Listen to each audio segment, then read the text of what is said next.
Iran के साथ America की संभावित जंग को लेकर के ईरान ने अपनी तैयारियां शुरू कर दी हैं और ये तैयारियां चाइना की मदद से हो रही हैं। खबरें हैं, तस्वीरें हैं जिनमें दावा किया जा रहा है कि बीते 48 घंटों में चाइना की तरफ से उसके 6 आर्मी कार्गो प्लेन जिनका ट्रांसपॉन्डर्स जो है वो बंद था और वो तेहरान में उतरे हैं और उनसे भारी मात्रा में, भारी संख्या में मिलिट्री इक्विपमेंट्स और गोला बारूद जो है ईरान पहुंचाया गया है। दूसरी तरफ मिडिल ईस्ट में अमेरिका ने अपनी एक तरीके से जो एक्टिविटी है वो ठीक उसी तरीके से बढ़ा दी है जैसे ईरान पर हमला करने से 2-4 दिन पहले एक्टिविटी बढ़ाई थी। उधर एक बड़ा घटनाक्रम दोस्तों ईरान और अमेरिका से दूर बर्लिन में हुआ।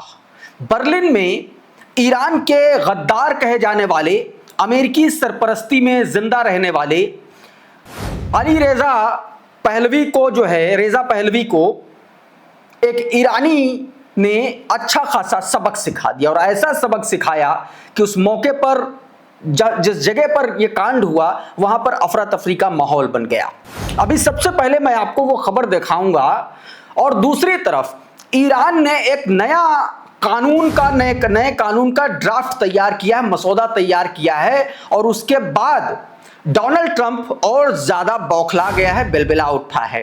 क्यों बौखलाया, क्यों बिलबिलाया हुआ है, अभी उसके बारे में भी मैं आपको जानकारी दूंगा। इसके अलावा डोनाल्ड ट्रंप के पास ये क्यों कहा जा रहा है कि मात्र 1 मई तक वक्त बचा हुआ है और उसके बाद वो कुछ भी नहीं कर पाएगा, वो हाथ पैर वाला अपंग आदमी बनकर के रह जाएगा। यानी कि है तो प्रेसिडेंट लेकिन फिर उसके बाद ईरान के खिलाफ जंग छेड़ने के लिए उसके पास जो शक्ति होनी चाहिए उसके साथ उसको कांग्रेस को भी लेना पड़ेगा। अमेरिकी संविधान के हिसाब से क्यों डोनाल्ड ट्रंप फंसता नजर आ रहा है उसके बारे में मैं भी बताऊंगा और भी बहुत सारी खबरें हैं। लेकिन सबसे पहले इसी वीडियो को देखिए जरा। ये देखिए, ये बर्लिन की तस्वीर है। अली रेजा पहलवी जो है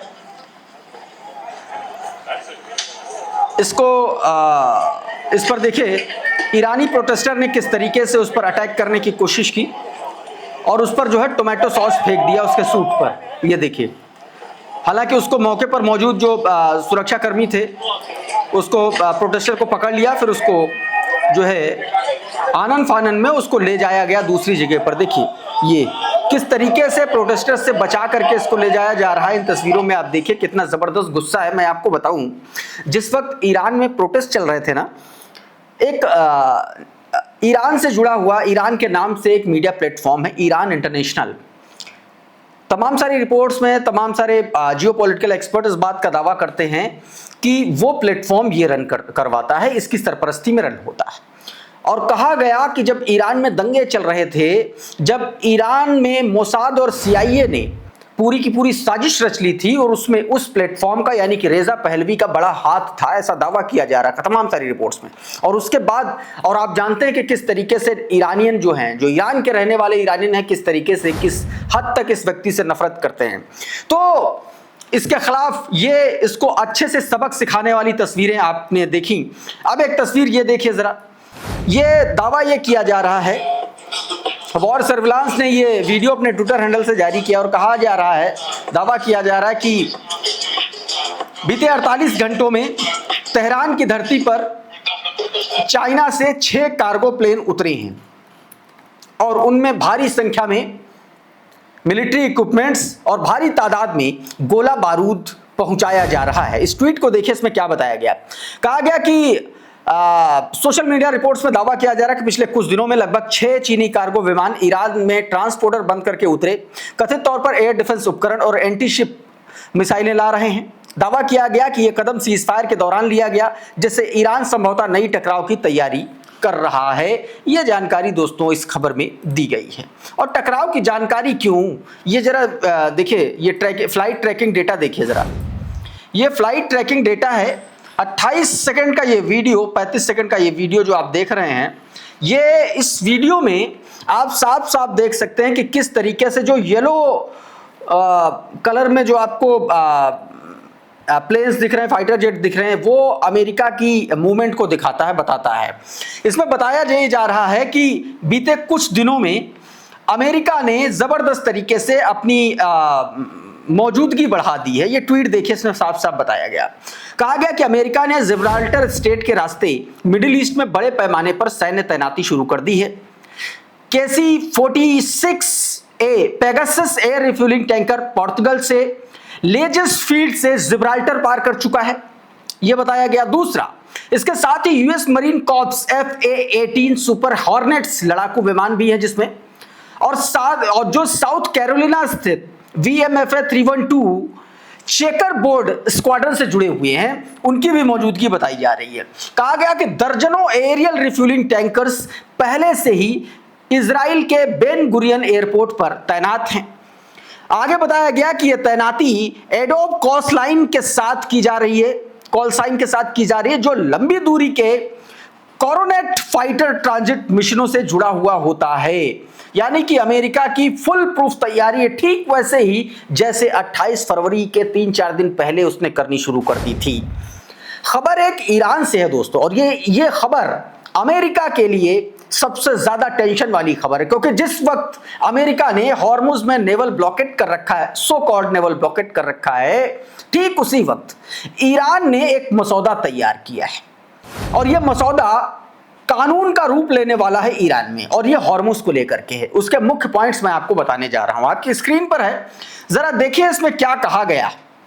यह चूंकि इसलिए इंपॉर्टेंट है क्योंकि यह सीधे तौर पर अमेरिका की जो दादागिरी है, डोनाल्ड ट्रंप की जो तानाशाही है, उसको सीधा चैलेंज करता है।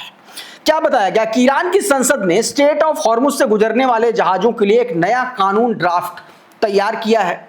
इस मसौदे के तहत अब से सभी आधिकारिक तौर पर जितने भी कॉन्ट्रैक्ट होंगे, जितने भी दस्तावेज होंगे, उसमें पर्शियन गल्फ नाम का इस्तेमाल किया जाएगा। आगे बताया गया कि स्ट्रेट ऑफ हॉर्मुज से गुजरने वाले हर वेसल, हर जहाज, हर टैंकर को टोल पहले देना होगा, और यह टोल रियाल में देना होगा। और ये रियाल में देने वाली जो बात है, ये अमेरिका के लिए सबसे ज्यादा चुभने वाली बात है। ऐसा समझ लीजिए कि किसी ने डोनाल्ड ट्रंप की पूंछ पर पैर रख दिया, बिलबिलाने वाली, क्योंकि जैसे ही डी डॉलराइजेशन का जिक्र आता है, वैसे ही अमेरिका सहम उठता है, क्योंकि उसकी ताकत, पूरी ताकत उसके डॉलर में है। तमाम सारे लोग ये बात कहते हैं। आगे बताया गया कि यूनाइटेड अरब अमीरात और बहरीन से जुड़े जहाजों को सामान्य टोल के अलावा अतिरिक्त मुआवजा भी देना होगा, ये भी कहा गया। फिर कहा गया कि इजराइल से जुड़े जहाज, प्रतिबंध लगाने वाले देशों के जहाज और अमेरिकी सैन्य जहाजों पर स्थायी प्रतिबंध जारी रहेगा। यह कानून पास करने के लिए ड्राफ्ट मसौदा तैयार किया, जो ईरानियन पार्लियामेंट से पास होने वाला है। अच्छा, इसी के बाद डोनाल्ड ट्रंप बुरी तरीके से बिलबिला गया, और बैक टू बैक 1 घंटे के भीतर उसने एक के बाद एक कई ट्वीट कर डाले। सबसे पहला ट्वीट आपकी स्क्रीन पर कह रहा है कि मैंने यूनाइटेड स्टेट्स नेवी को ऑर्डर दिया है कि वो किसी भी बोट को ना छोड़े, उड़ा दे, चाहे वो छोटी हो या बड़ी हो। कहा कि उनके नेवी के सभी 159 जहाज समुद्र की गहराई में है, जो स्ट्रेट ऑफ हॉर्मुज के पानी में माइंस डाल रहे हैं। माइंस डालने की बात कह रहा है।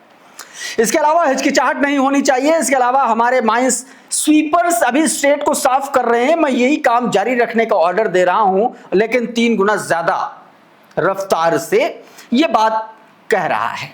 उसके बाद एक और ट्वीट किया जिसमें कह रहा है कि हमारा कब्जा स्ट्रेट ऑफ हॉर्मुज पर है। देखिए जरा, ये सोशल ट्रुथ पर किया गया ट्वीट।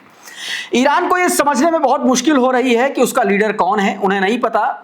अंदरूनी लड़ाई हार्डलाइनर्स के बीच में है, ये लड़ाई के मैदान में बुरी तरीके से हार रहे हैं, और मॉडरेट्स के बीच में है, जो बिल्कुल भी मॉडरेट नहीं है लेकिन इज्जत पा रहे हैं। ये पागलपन है। हॉर्मुज स्ट्रेट पर हमारा पूरा कंट्रोल है, यूनाइटेड स्टेट्स नेवी की मंजूरी के बिना कोई भी जहाज यहां अंदर बाहर नहीं जा सकता। सवाल ये है कि दुनिया भर के अखबारों में, दुनिया भर के टेलीविजन चैनल्स पर जो 34 जहाज तुम्हारी नेवल ब्लॉकेट के बावजूद पार किए हैं, वो जो थप्पड़ है अमेरिका और डोनाल्ड ट्रंप के इस झूठ पर पड़ा है, वो क्यों नहीं बता रहा ये आदमी? क्योंकि 2 दिन पहले की ही बात है ये। एक और खबर, अच्छा, इसी ट्वीट पर एक जवाब दिया अमरीश मिश्रा ने, ये भी देख लीजिए। अमरीश मिश्रा लिख रहे हैं कि झूठ है ये, ईरान की नौसेना के पास सैकड़ों जहाज हैं जो अमेरिकी डिस्ट्रॉयर के आसपास खुलेआम घूम रहे हैं, अमेरिकी डिस्ट्रॉयर के आसपास। जी, ईरान ने कई टैंकरों को जब्त कर लिया है। ईरान ने हॉर्मुज स्ट्रेट में पूरी तरीके से बारूदी सुरंग बिछा दी है। जैसे ही ईरानी मिसाइलों ने और अमेरिकी डिस्ट्रॉयर को अपने निशाने पर लिया, वो वहां से भाग खड़े हुए। दोस्तों, पिछले हफ्ते की खबर है, मैंने इस पर वीडियो भी किया था, आपने देखा होगा अपने लाइव टीवी चैनल पर। अब ट्रंप प्रशासन मानता क्या है? ट्रंप बोलता तो कुछ भी है ना, लिखता तो कुछ भी है। जब तक 10-12 चीजें वो लिखे नहीं, फिर उसको संशोधित नहीं करे, फिर उसको फिर से पलटे नहीं, यूटर्न नहीं ले, तब तक उसका दिन नहीं पार होता। लेकिन सच क्या है? और सच बताया सीबीएस की एक रिपोर्ट ने, जिसने अमेरिका के बड़े खुफिया सूत्रों के हवाले से जानकारी दी और कहा कि आज भी ट्रंप का प्रशासन यह मानता है कि ईरान की सेना के बारे में उसने जितना सोचा था वो उससे कहीं अधिक ताकतवर है। क्या कहा गया? सीबीएस न्यूज ने खुफिया सूत्रों के हवाले से बताया कि ईरान की सैन्य ताकत आधे से ज्यादा बरकरार है। युद्ध विराम शुरू होने के समय ईरान के पास बैलिस्टिक मिसाइलों का आधा स्टॉक, आईआरजीसी नौसेना का 60% और वायुसेना का 2/3 हिस्सा अभी भी सक्रिय रूप से काम कर रहा है, ये कहा। अच्छा, ये अलबलाया क्यों है? परेशान क्यों है? परेशान कर रखा है इसको अमेरिका के एक कानून ने। नेक्स्टा की जरा ये ट्वीट देखिए, रिपोर्ट देखिए। इसकी वजह से ये बुरी तरीके से परेशान है। जानकारी यह दी गई कि डोनाल्ड ट्रंप के सामने अब ईरान को लेकर के बड़ा फैसला लेने की समय सीमा करीब आ गई है। अमेरिका का सैन्य अभियान लगभग 2 महीने से जारी है। अमेरिकी कानून वॉर ऑफ पावर एक्ट के तहत राष्ट्रपति बिना कांग्रेस की मंजूरी के 60 दिन से अधिक युद्ध कार्रवाई नहीं चला सकता। यह समय सीमा 1 मई को डोनाल्ड ट्रंप के लिए समाप्त हो रही है। अब अगर इसको ईरान के खिलाफ आगे कार्रवाई करनी है तो कांग्रेस की अनुमति लेनी पड़ेगी। वो कांग्रेस जो ऑलरेडी इस जंग के विरोध में है अमेरिकी अवाम के साथ में। अमेरिकी अवाम 56% लोग चाह रहे हैं कि डोनाल्ड ट्रंप नहीं, काबिल नहीं है, बेकार आदमी है, ये कुछ नहीं कर सकता, नकारा आदमी है। अभी मैं दिखाऊंगा, वो सर्वे फॉक्स न्यूज ने किया है। और दूसरा, या तो ये 1 हफ्ते के भीतर कोई डिसीजन ले, कांग्रेस ईरान को हरा दे या ईरान पर हमला कर दे या कुछ भी कर दे, लेकिन और इतने ही दिनों में उसको रिजल्ट भी देना है, जो कि संभव नहीं है, इसलिए भी फंसा है। और तीसरा यह है कि यह संविधान को धता बताते अमेरिकी, तो जो होगा नहीं। अगर इसने ऐसा किया तो ये जो भी थोड़े बहुत चांसेस बचे हैं वो भी पूरी तरीके से खो बैठेगा। और आपको पता है कि अमेरिका में चुनाव सिर पर हैं। जरा ये खबर देख लीजिए।